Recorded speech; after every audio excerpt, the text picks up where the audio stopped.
Hey, Insiders. Welcome back to Festival Insider Podcast. I'm Emma Capotis. And I'm Boris Johnson. No, I'm not. I'm Michael Julian. We're feeling really energized today, you guys. We have an incredible episode in store for you with Jeroen Jansen, who is basically just this incredible creative who's been in the industry for 26 years and has worn many hats, but he's working on a really exciting project right now called Our House that we're going to get into today. But MJ, do you want to give a quick intro? Sure. So, I know Jeroen as one of the most creative people I've ever met. Our paths have crossed in New York when he was there as a part of SFX after id&t was acquired.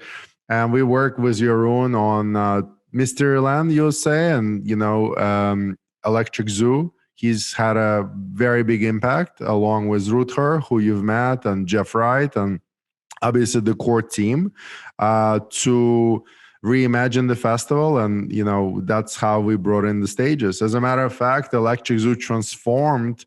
That edition was an id&t and Made event joint efforts together. And basically most of id&t efforts was Jeroen. That was the effort. He's got a long story. I know he only has an hour, so we'll see what he'll be able to share with us. But I do want to bring him back. I'm telling this already now because I think an hour with him is not enough. But even I don't know his entire journey. I just do know that he was involved in Sensation and, huge world tours for different artists, different festivals of different sizes all over the world. He was there when id&t was building Tomorrowland in Brazil. Without further ado, I think let's go talk to the man.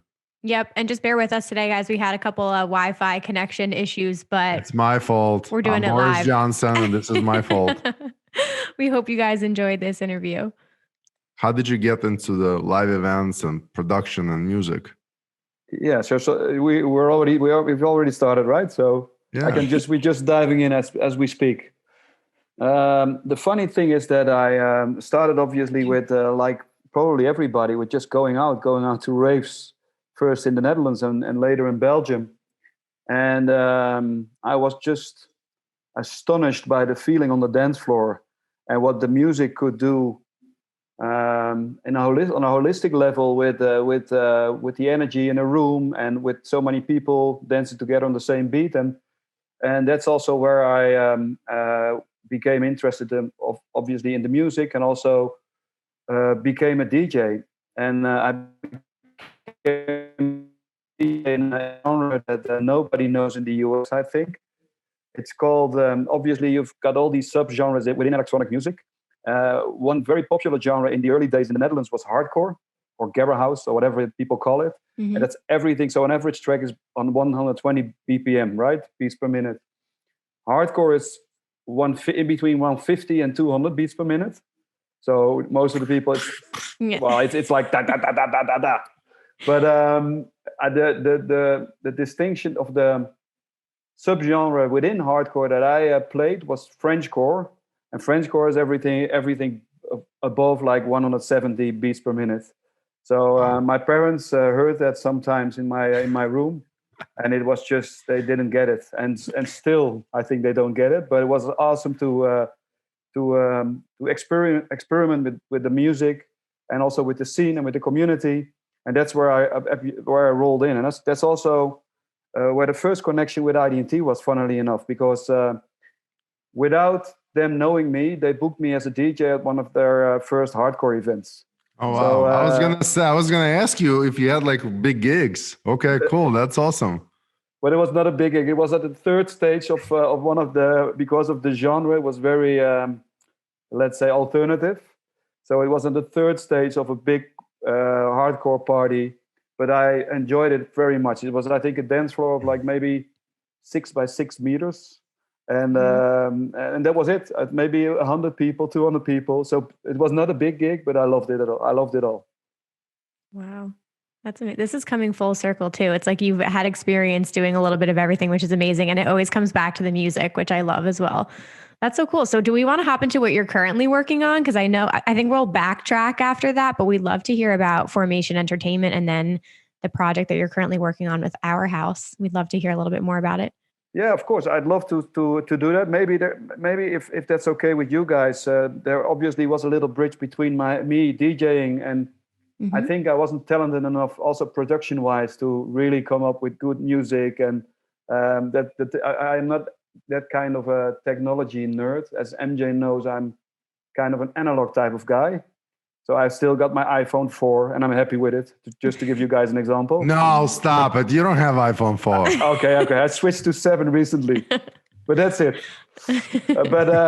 So I wasn't the tech nerd that you need to be to produce music. So, and I think I had a lack of talent on that side. And actually also when I was backstage, I enjoyed the backstage things and stories more also as a DJ. Being together with other guys and producers and learn a lot from those people, and with the promoters, obviously the talk. So at a certain point, I thought I was going to events from a Dutch promoter, which was called Regia Entertainment, and it was actually the competition of id&t back in the days. But id&t was already the commercial party back then, the more mainstream partner or promoter. So I thought I wanted to work for the other guys, the alternative guys, Regia Entertainment. But then I started thinking, if I wanted to become a professional promoter one day, I need to go for the best. And then that's where I started writing letters back in those days still to id&t. And I remember I wrote 38. How old were you, Jeroen? How old were you when this was happening? I think I was 17 or so. Wow. I'm 43 right now. So at that point, I think I wrote 38 letters, and then I got a 2-line response. No, we don't need anybody from the southern part of Holland, because those guys were all from Amsterdam. So they already made a distinction of people from Amsterdam. You literally wrote 38 letters? Yes. Wow. And I was just a country boy. So it was for them, it was there for the big city. So, but I had a big mouth, and I said, I want to work for you guys. So just let me know if there's anything possible. And then I ended up working for a production company. They worked with a lot. And that's where I started working on their productions. And after 2 years, one of the founders came up to me and said, I think you're talented. Do you want to work for us? And that's where I started sort of working at my 19th for id&t the first time. Then I still had to get my bachelor, so I worked. So it was in between work and study and the university at a certain point. Then I finished my study, and I went working for id&t full time. And there I sort of you were just saying full circle, but I also did the full circle within id&t, the company. So I started as a production assistant, and then I worked my way up through being a producer and a production manager. And then I came up to the marketing department of id&t, the artist at the booking department. And finally, I ended up, because at that point, we didn't have a creative department at all still. So I ended up working as a creative, because I just had all these kinds of interesting ideas. And that's where it got full circle for me, because the last 12 years of the company of id&t, I worked as their chief creative officer. Wow. So an amazing ride. And in between, I still had some companies. I also, in the rise of obviously electronic music in Europe, at a certain moment around 2003, I came up with a concept that was called Tiesto in Concert. And it was the first full-on DJ world tour and concert in a stadium for 25,000 people. It was in 2003. So on the parallel to what I did for id&t, I also had a company which was called A-Live, which stand for Artist Live, and actually DJ Concert Live. And we did the first world tour, part of the world tour of David Guetta, his Pop Live tour, the world tour of Tiesto with Elements of Life with his new album back then, and a few other gigs. But at a certain point, id&t, they said, we're going to buy your company or take over your company, and then you're going to be a board member. And that's what happened in the last 10 years of my work with id&t. The fascinating part is, how do you create a concept for a world live tour for 25,000 or whatever thousand people? Is that a production setup, or like, what does that mean when you say that? Yeah, it's an interesting question. At first, we didn't think on touring at all. So we just approached it from a completely different perspective, as of we would do a Sensation. So we took a year of preparation time and started with just concepting, writing down a storyline for the evening, a sort of customer journey, if you will. And that's what we discussed, obviously, with the artist and the management. And during a night like that, it's a show of like in between 6 and 8 hours. There are like certain moments that you completely pre-produce, and they are time code related. So they're really the show parts of everything, where obviously a part of the DJing is still also improvising, right? That's what we came up with, the storyline, the customer journey, where you sort of switch from one part of the evening to the other part. And that's what we proposed to management. And then at a certain point, they say, okay, let's go ahead with it. And we started working with the concept. And that's also in generally also how we anticipate on doing festivals, festival concepts with all the different kinds of stages. Obviously, there the customer journey is mostly a bit longer, right? It can be a weekend. Sometimes it's even a midweek. But there we have the same approach. We always try to think of it as a sort of a storyline that people, or sort of a game where people walk through and sort of envision all these kinds of elements, different kinds of music, different kinds of stages, different kinds of experiences, all in their sort of different moments of the day, right? So it's like you think through of what happens if you are a fan and you're on a dance floor, you're not in a VIP sitting for this purpose, and you're walking around, and everywhere you walk, what is it that you are experiencing from the perspective of how it's laid out and productions and lights and everything else, right? Definitely, yeah.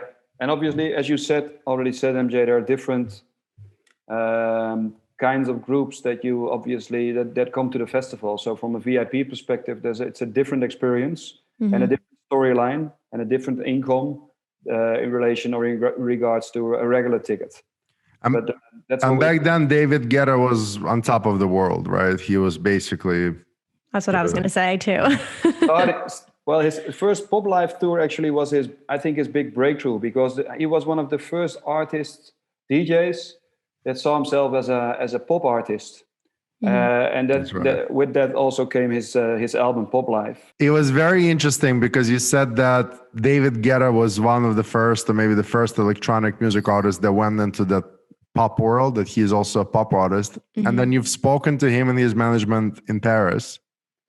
Yeah, and they were really ramping up with that strategy of becoming a pop artist. Also in terms of remixes, obviously, that we all know that he did, and also in terms of how we had to set up the tour. They were completely into a big international tour rollout of 40 plus countries. So that's where we sort of came up with a new approach that could be set up in hours in venues of 10,000 people, but also in venues of 50,000 people. So this opened up a completely new world for me. We already started touring with Sensation, but only in 2 or 3 countries. So this was the professional, let's say, Mark Fisher designer. That's the big designer behind all the Mark Fisher Studios, a studio in London, just to explain you guys quickly. And he's a very interesting guy, and he passed away 10 years ago, but his studio is still there.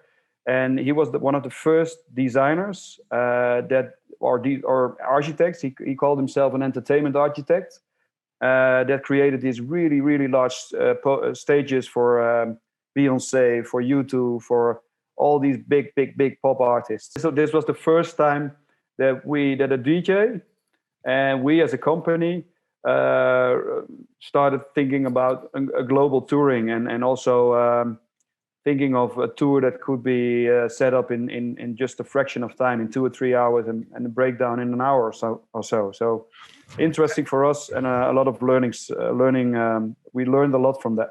And to be able to do that, what kind of team does it take, right? Because you have to have some kind of educational or experience background to understand how long it'll take to assemble, disassemble, a setup for especially for a show that's a large size show. How big is the team, and what kind of members that team has to have for everyone to kind of gather together and have enough to really envision this and plan it and work on it? Yeah, good question. I know you know a bit of that world, MJ, with all your experience. But in general, on an average, in the big boys world, on an, let's say, Rolling Stone show back in the days, they had a crew of like 300 people building up the show in like a couple of hours. Then went to sleep, and broke it down again the next day. But the production part I understand, but to imagine it is the most fascinating part. Like, to put it together, I get it, but someone wrote a blueprint on how to do it in 3 hours, so someone had to figure out that this will take 3 hours, or rather someone had to figure out how do we build it so it can be done in 3 hours. Does there have to be an engineer? Like, who has to be on the team that's always been the most fascinating and almost unreachable concept for me, that I could never. For me, this is like Elon Musk shit, Yeah, it's funny. But it all starts with Elon Musk shit. That's the thing. It starts with the conceptual designing. What's your approach on the story, on the design?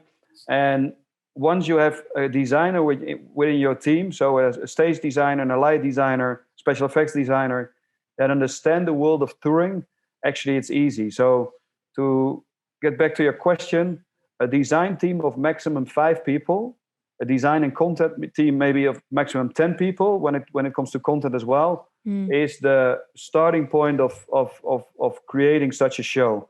And then obviously after that process, once the design is ready, it goes to a production company knows about touring, and that is gonna take your design apart and break it down in these, like, let's say, 1 million little puzzle pieces, and they then also figure out how to bring those pieces together in a short amount of time.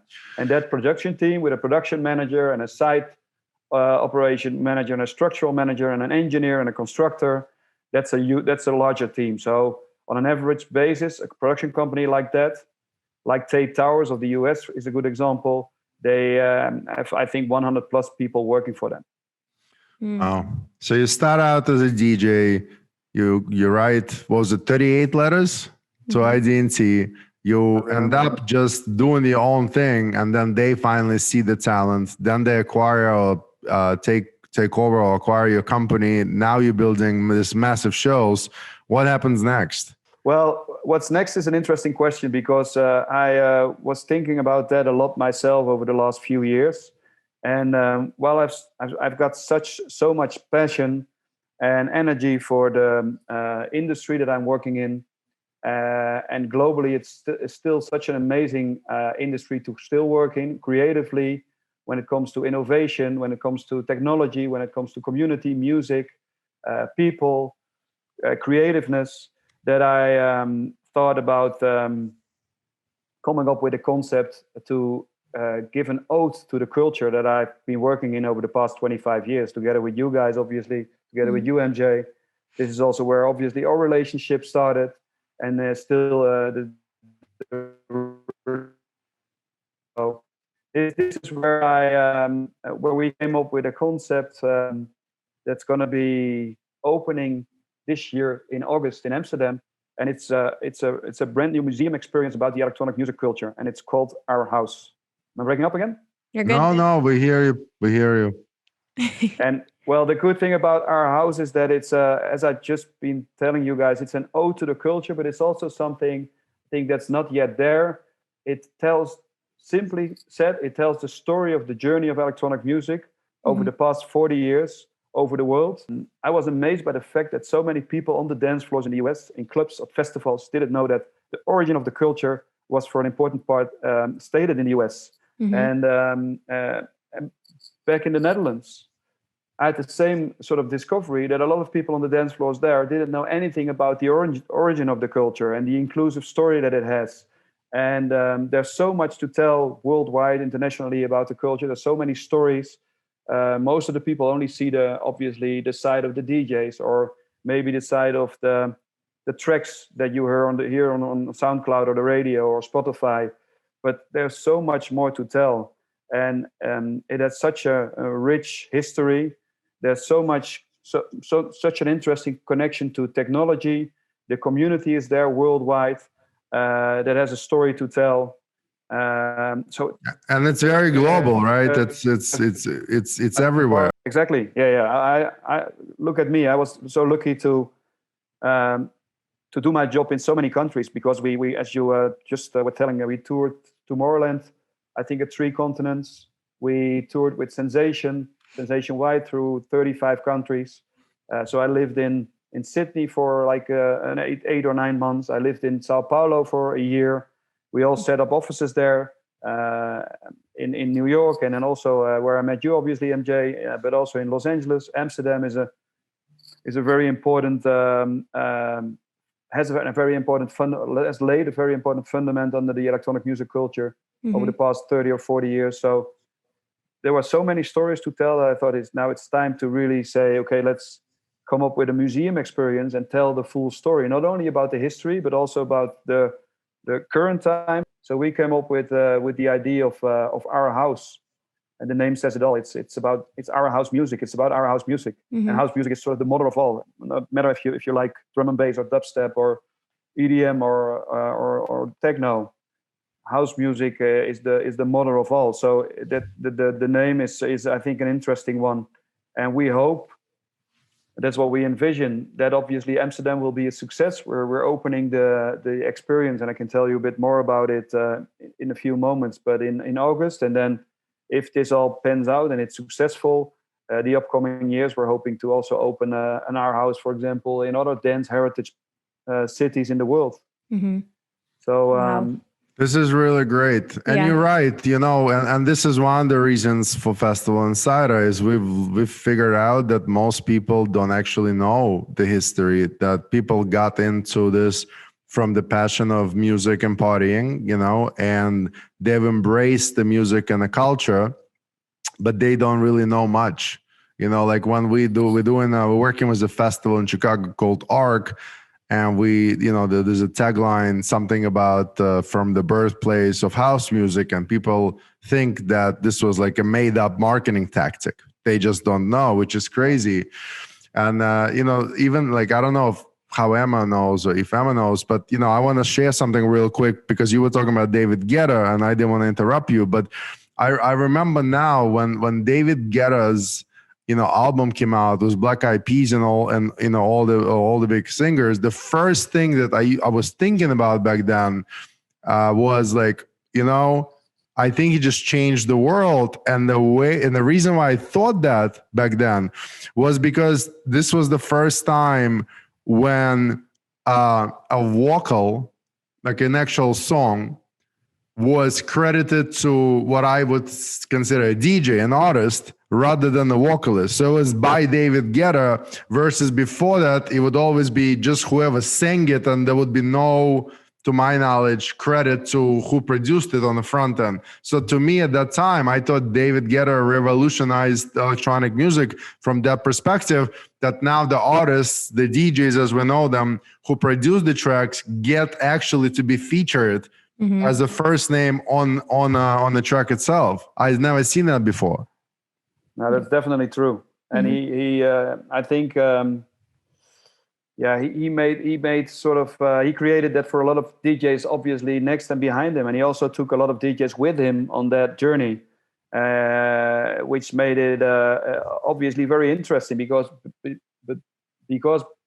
of that, a lot of radio stations started to added electronic music to their airplay. So this is where he revolutionized the industry, definitely, with his tracks getting like airplay on radio stations, on just regular rock or pop radio stations that normally would never play EDM or house music or whatever. And after that, started playing this music. So yeah. Wow. How big is the location in Amsterdam? How big is it going to be? How many meters was 1,800 square meters. it? 1,800. Wow. 1,800. Yeah, yeah. So I think you can. The interesting thing about the building is that it's an old. There's only one building in Amsterdam that's still, for 40 years, it's still a club, and this is the building that we're talking about. So we found the fundament of this museum experience, also on the fundament of the base of house music in the Netherlands. So it is a very interesting building. The club was called back then the id&t. And it was the first, together with the Roxy, which was another club in the same area, was the very first club actually was playing house music back in the days in, let's say, 85, 86 in Amsterdam. Wow. I have a question too about the experience. So just to recap, so this is opening this year. It's covering house music globally. And it sounds like it would attract any dance music fans of any age as well, which I think sounds really amazing. But what can people expect when they first enter the doors and they come into the museum? Yeah, that's an interesting and good question as well. It's not going to be a traditional museum. So what we have been doing within the dance music industry is obviously prototype the sort of gamification on festival grounds. We already started doing that in clubs 20 years ago or 30 years ago. And we also did it on festival grounds. So what I mean by that is that we created, obviously the DJ is only a DJ, a small guy behind decks. And it's interesting to watch too if you know what he's doing. But for a lot of people, it's maybe less interesting. So we also, every time, and the same for promoters in the US, like Pascale, they came up with these gigantic, impactful staging environments, obviously fueled with a lot of technology, with special effects, with lasers, with video, with light. It was just a big light and video installation that you immerse yourself in. And the story of the museum, or the story of electronic music, is also going to be told by approximately 30 installations altogether. Mm-hmm. And you walk from installation to installation, and every installation has a different story to tell. And the stories are based on 3 pillars. One of the pillars is history. The other pillar is technology. Obviously, technology has a big role in the influence of electronic music. Some of the, like, for example, acid house existed because of a small synthesizer that was created back in the 70s. So that's also part of the second part of what the story that people are going to, and the third part is the community part. So we have these 3 basic storylines. Let's say storyline has approximately 10 installations, and next to that we sort of thought of thinking about the customer journey in the museum, within the museum experience, from a perspective of people going to a festival. So the festival psychology on how that lives, how the customer journey on a festival, how that goes. So you normally come into a festival with a group of friends. You go to the bar, have your first drinks, and then after that, like after a while, like after an hour, people from within the group, one of the guys is a techno freak, the other guy is a dubstep freak. So they all go to different stages, and then let's say 5 hours later, at night, you all come together again to watch the last show at the main stage. So when people come in, the first we obviously work in time slots.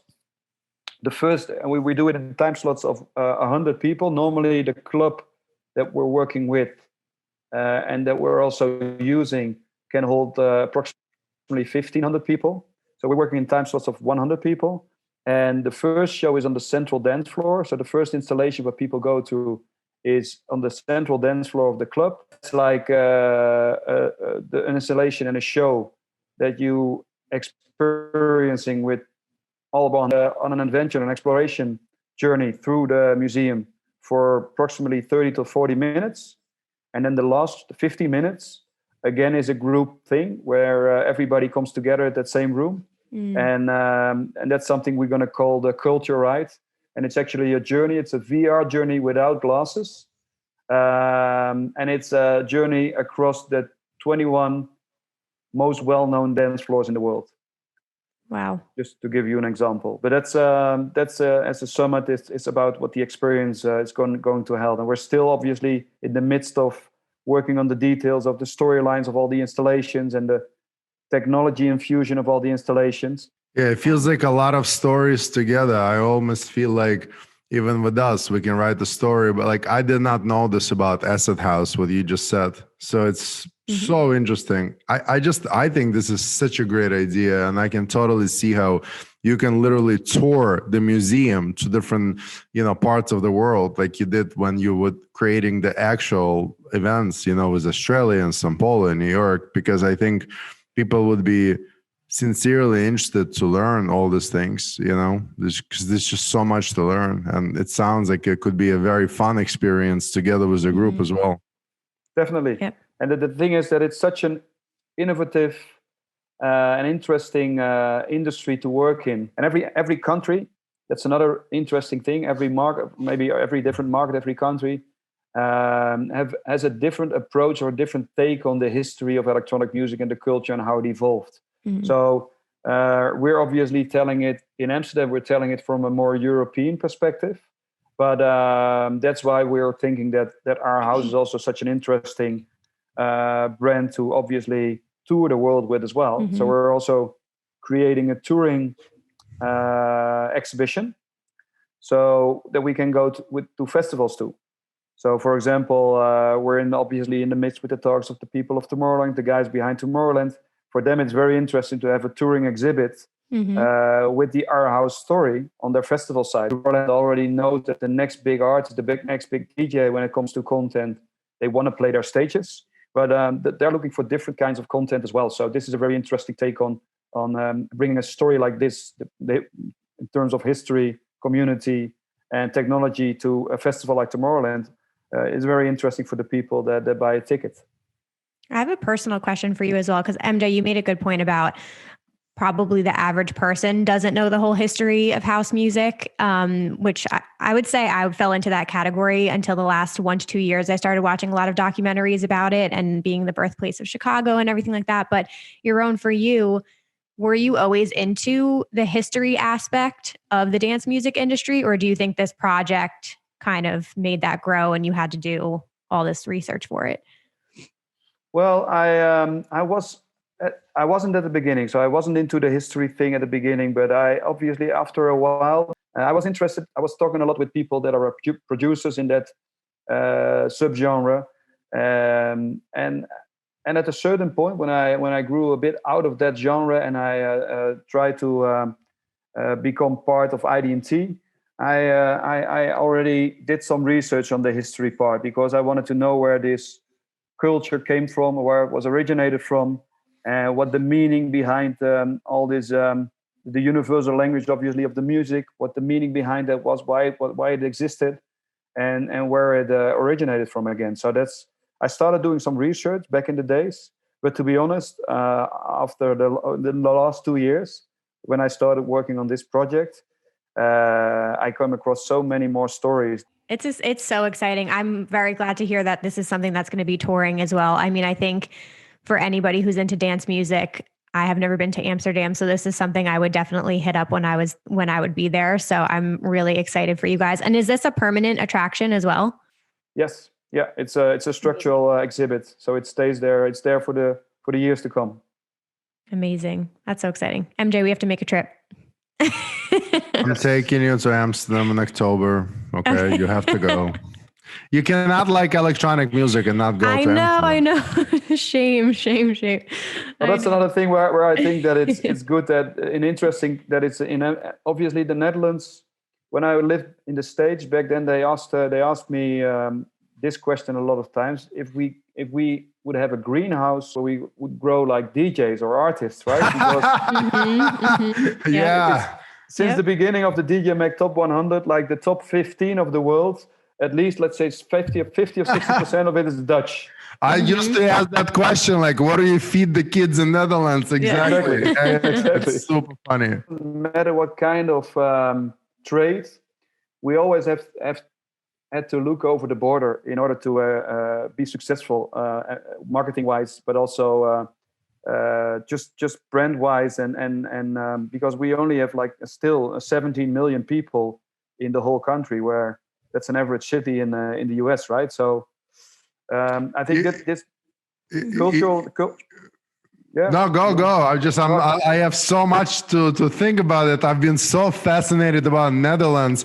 I totally bullshit when I say that because I don't know if it's true, but I always tell people there must be like a full-blown festival industry in Netherlands where like you literally go to college as an engineer to graduate and work in a festival industry. Like it's got to be that massive, no? It's starting, yeah, slowly but surely. Education and an e-learning platform is connected to obviously to our house and the stories that we have to tell. Because there's so much, and that this is also a direct indirect connection to what I just said about the DJs. The Netherlands has such approached electronic music in such a professional way when it comes to organizing these events, and when it comes to touring, when it comes to obviously the artist, and also the connection to learning, right, to producing. So they this is also, I think, what's part of the success of a lot of the concepts that come from the Netherlands is that people and promoters are sharing a lot of the knowledge they have with each other. The same goes for the artists. Yeah, we agree. This is partially the reasons for Festival Insider. We kind of want people from all over the world to connect with each other, right? If you're doing marketing in Chicago and I'm doing marketing in, Switzerland or New Zealand, we ultimately doing the same exact thing. If we can share our knowledge with each other, we can be more innovative. We can create products to just connect the fan base, with the event brand or artist in a much more meaningful way than paying Facebook for ads, So it really takes for people to come together to innovate, I think. I mean, the way you guys did it, that's historic. So that's why I think it's only proper that you guys are behind the museum, to be honest, because you've lived it and you've seen it evolve, at that scale. But I think now with digital events and virtual events, electronic music is basically mainstream. So the museum will be more relevant and the history will be more interesting now than ever. To be honest, I think this is like a perfect timing to launch a project like that. Congratulations. It really sounds amazing. Well, I agree. And it's also like broad, it goes like from it's already at this point, I think it's 3 or 4 generations that connects to electronic music. So that makes it rich as well in stories, but also in hopefully the visitor that we will attract. So, that's right. My kids been going to Electric Zoo. They listen to electronic music. I mean, Jonathan is only 10. He's got playlists that he is posting on Instagram. So, and these days, so many subgenres of electronic music. And I think for once, the fans are getting closer where there is no big separation. So even though people go to the festival, as you said, together and have a drink and then they split in different stages, and that is still the truth, right? But it also is the truth that these days, people frequently go with their friends to other stages, even if it's not their main favorite subgenre of electronic music. Now I think people really started appreciating and saying things that, just because they don't like bass, it doesn't mean they don't appreciate that as art. And, for me, it opened up my eyes on brands and artists, musicians that now I'm embarrassed to say. I used to think that they're cheesy. They're totally not cheesy. They created art that just appealed to absolutely different audience, and that audience enjoyed it. And I didn't understand why they enjoyed it. And maybe I still don't understand why they enjoyed it. And I would never enjoy it. But I really appreciate the fact that they did that. And that happened to everyone, and it will be appreciated. And I think there's no better place to do that than in a museum like that, And I'll be honest, I'll just say it. I've never said this before, okay? This is crazy, but I'll say it. I have found a complete new respect for what Life in Color guys did. I swear to you. I mean, I love the team. I love those guys always, but I could never understand. To me, it was like, what the fuck? Who's going to go and get their paint sprayed on you, and how many times are going to come back? MJ, that was my first show ever. I have completely changed my mind. I said, these guys had the balls to go and do something that no one did it. And they blew it up to as much as they could, and they kind of got caught in the middle of electronic music boom. So a lot of things started happening, but that was as genius as anything that I personally enjoy, just different genius and for different people. Totally agree. Funny. Couldn't agree more with everything you said. Yep. That's so, MJ, if I didn't go to Life in Color in New Jersey in 2011, I would not be sitting here right now. There you go. See, shout out to good people. Yeah. Although I checked your website, Emma, and it's also so that your Live in Color was then maybe your most mainstream thing you ever went to, because you're also into more underground kind of music, right? Oh, I love that now. Yeah, I think that's why I'm very, very interested in Our House. I think there's just an evolution for you. And I think you can start somewhere, whether it's you're at main stage every time, and then it just grows and grows and grows throughout the years. And I think now I have so much more of an appreciation for different genres, and my music taste has completely changed. And that just comes down to education and how much you're exploring and listening. So I think this is a really, really interesting project. And to MJ's point, you have an appreciation for all the genres. Yeah. I feel like gratefulness, it changes everything. And, I'm lucky now to be involved in a couple of projects where I'm advising on talent, and there's still this disconnect. And I keep saying to people like, hey, get Armin. And people don't understand, why am I advocating for Armin? Because the lineup is totally different sound. And what I'm trying to explain to them is that at least in the United States, the way electronic music has evolved in front of my eyes is that people maybe came for Armin, but left being Carl Cox's fans. And then in between of that caught all the other subgenres, and now they're black shirts. But even though they're going to DC-10 out Circo Loco, they will never forget Armin, because that was their first entry into electronic music. And this is where all this gets really interesting, because how do you define these genres today? Like when Tale of Us plays in front of all the people, and people saying that it's techno, it's not techno, right? House music, sure, it's house music. It's also trance, if you ask me, right? But it's beautiful music. I love it. It doesn't really matter what it's called, but it's just, I think it's going to be evolving a lot more. So there's room to keep telling the story for many, many years to come. Definitely. And that's what music cultures are doing in general, right? They're evolving, and this is also the beautiful part of it. And this is part of what makes it art. I totally agree. Mm-hmm. No, I think you guys are right. I'm so happy to hear your guys' stories from this perspective, and that you think from a US market perspective that Our House could be a good idea, even with you guys, but also from US coming to Amsterdam and experiencing Our House there. For sure. Amazing. I know you have a couple minutes here, but where can people get involved and get connected so they can stay up to date with everything you have going on? It's the website is our-house.com, and we're going to update the website in, I think, a month from now, so approximately 2 months before we're opening. So in June, the website will be completely online, but you can already subscribe to the newsletter, so we can keep you guys updated, or everybody updated that wants to know more about Our House. And guys, Emma and I volunteer maybe in October to put together a group and go all of us together and experience it for the first time together. It'll be a lot of fun. I will be will be your tour guide.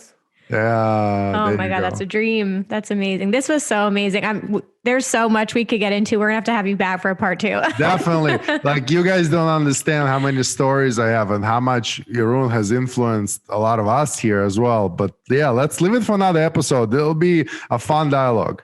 The thing is that I think MJ mentioned, the culture isn't that much united, right? And you guys are trying, the effort that you guys are trying to bridging the fans with promoters, with people from within the industry. It's so important also in relation to education, but also to create a sort of a new consciousness about each other and about. So I'm very happy that I see you guys putting so much effort and love and passion into these projects. So thank you. Thanks for having me at least. And I sent you guys also a couple of videos. Mm-hmm. I don't know if it came through, but I did it today. In regards to Our House, let me know if they open. It's a zip file, I think. Okay. And maybe it's interesting to edit those videos into the interview. But I leave that up to you guys. That'd be great, actually. Yeah, that'd be perfect. Thank you so much for your time today. It was nice meeting you. Thank you, man. Kiss everyone for us. We'll see you soon again. Let's definitely do a follow-up. We will. Thanks, Emma. Thanks, MJ. Nice. Give my best to Jonathan as well. Thank you. Take care. Alrighty. That was amazing. Oh my God. I say that every my episode, internet. I hate my internet. I'm really sorry. I'm going to say something lame. Art is not perfect. Exactly. I'm really sorry that the internet wasn't working as well. We will definitely bring Jeroen back. But Emma, what a story. Honestly, I mean, I really, really love that we talked so much about the culture today, because I think it's really cool coming from everybody's different perspectives. But hopefully this was something really educational for people listening. And I really hope this inspires people, excuse me, to go out and watch some documentaries, explore some new music, check out genres they don't normally listen to, and get involved with the Our House project. It's coming in August. So if you can make a trip, make a trip. It sounds amazing. Totally. And then, did you hear what he said about Acid House? I never knew that about that synthesizer. There's just so many things that I'll send you the documentary I watched on it. I think we may have found some videos that maybe we'll use in this episode. I really loved the fact that Jeroen saw that what we are trying to do here with you, Emma, is also important. I think that having that museum and telling the story to the fans all over the world will bring the community more together, will make it stronger once people realize how much history that there is, And I want to continue for you and I to contribute ourselves into building this stronger bond. And let's find some awesome guests and let's keep this going. Maybe let's do more episodes every week. We definitely could. We're getting some requests on you guys. So DM us at Festival Insider. Send us any suggestions. I also just have to say, Jeroen was absolutely lovely. Like you said, so humble, and he has so many more stories to share. So we kind of jumped ahead because he's done so many incredible things with his career, but we're going to have a part 2 so that we can get more into all these incredible things that he's created. Yeah, I don't know what I would do without you. You kind of inspire me to ask different questions, because I'm trying to have kind of empathy almost for what you want to ask and what I want to ask. And my ADHD pushes me to just talk nonstop. But no, you're good. This was a great episode. Guys, please, if there's something that I can ask of you, it's not to follow me. It's not to buy anything. Write to us who you want to see in the upcoming episodes. That's really important, because now that our lineup is getting to a place where we have a really long list, we want to continue bringing you the industry folks that you want to hear, the stories that you want to know about, the artists. You just tell us, and we will be able to create a better podcast for you. We're doing it for you. We love you guys. Thank you for listening. Thank you for watching. Please subscribe to YouTube channel so that you get notified when the new episodes get posted. Love you, and I'll see you soon. Thanks for listening, guys. Bye. Early 80s, United States, a big bang. From that moment on, nothing remained the same. Since the never-ending beat emerged from an abandoned warehouse in Chicago, it set dance floors on fire all over the world. A true revolution of the next generations, misunderstood and opposed by the establishment and authorities, but never, never to be stopped. It has been 4 decades. House music made borders of geography, class, race, and sexuality dissolve. House music is the voice of progress. House music stimulates new art and technology. House music is a non-religious religion. House music has positively touched millions of souls. And now, house music has found its home in our city of freedom, the dance capital of the world. Our house, an immersive electronic music experience. The music, the technology, the culture. Opening in Amsterdam 2021. My house is your house is mine.